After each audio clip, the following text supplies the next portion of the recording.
right. Welcome to Sustained Ability. It is Fun Friday. We are streaming live on Area Judah Worldwide via our dedicated Zoom Intercept feed with the Spirit of the Game Foundation and the World of Ability Network. We finally made it to the final broadcast of the week. We spent the last 4 days doing the heavy operational lifting, auditing our cash on Monday, resetting our tech on Tuesday.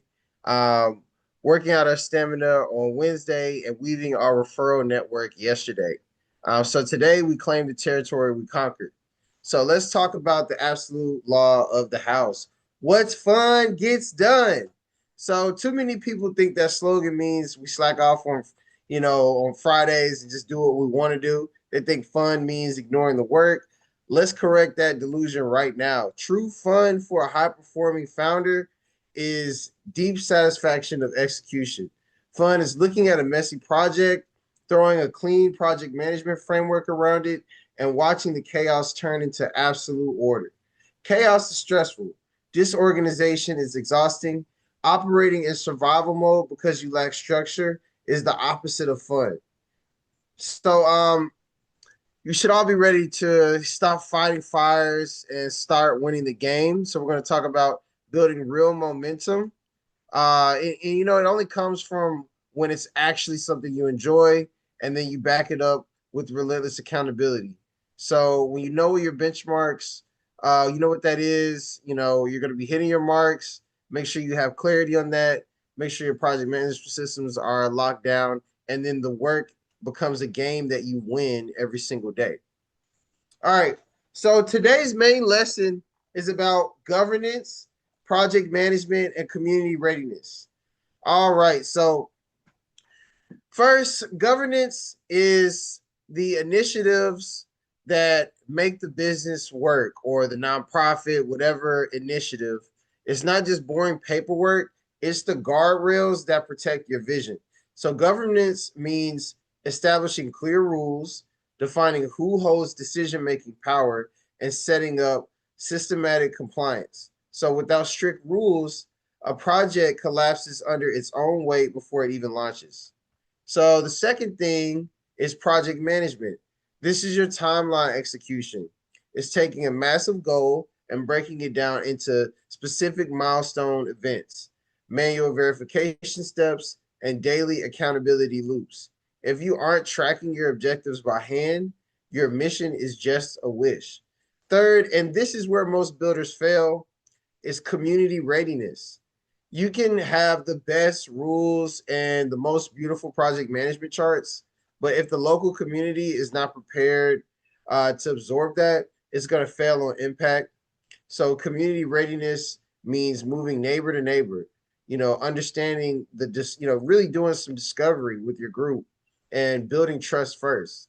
So I want to know from you guys, in the future, put in the comments, put in your notes, what is the main project you are trying to push across the finish line?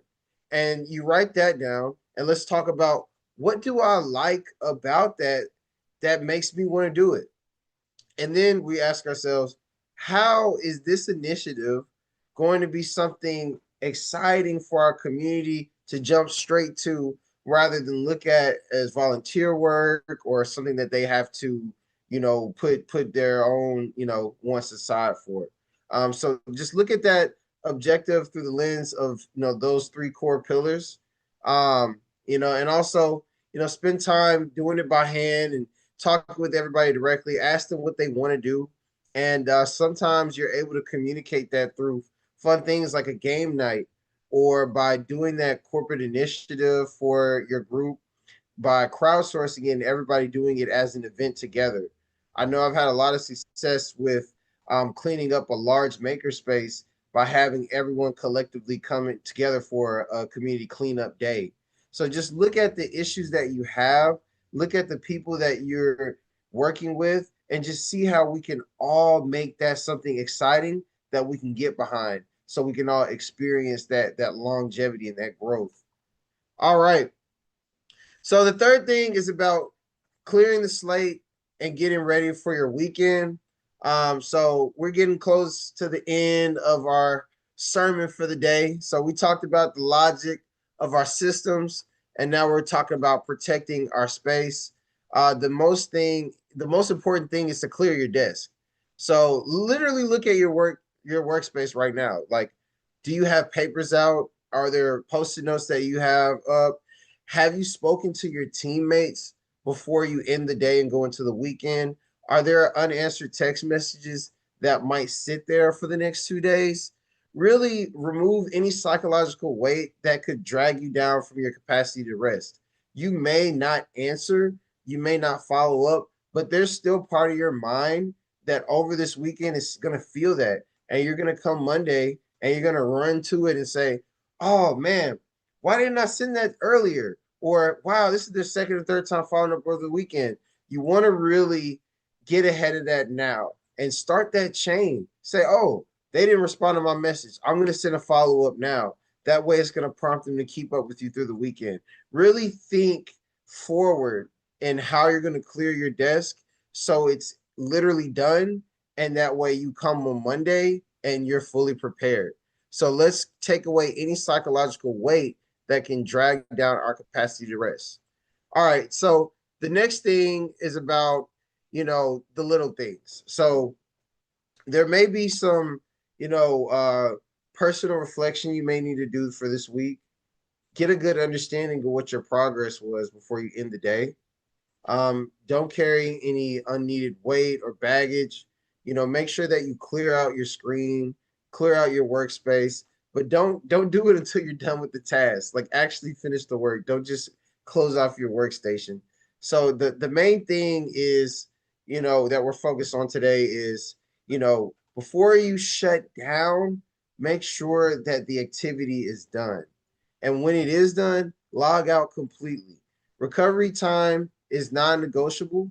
So make sure you have time to get the gym this weekend, spend time with your family, and get your boots off the ground. Just stay active. And before we cut the feed today, if you are a high-performing founder, a leader running a social equity startup, or a humanitarian operator out in the field doing real work, we want to hear your voice. Call me at 615-821-9662. You can also reach us through arieljudah.com and also through the trustedtradesman.com. We want you to also take heed to the Building Trust podcast with me and Aaron Schroer. If you're someone who's built a business or an impact based on trust, we really want to hear your story. So please give me a call, 615-821-9662. And the baseline is secure, the tech is validated, the network is woven, and the structure is locked. Everyone have an incredible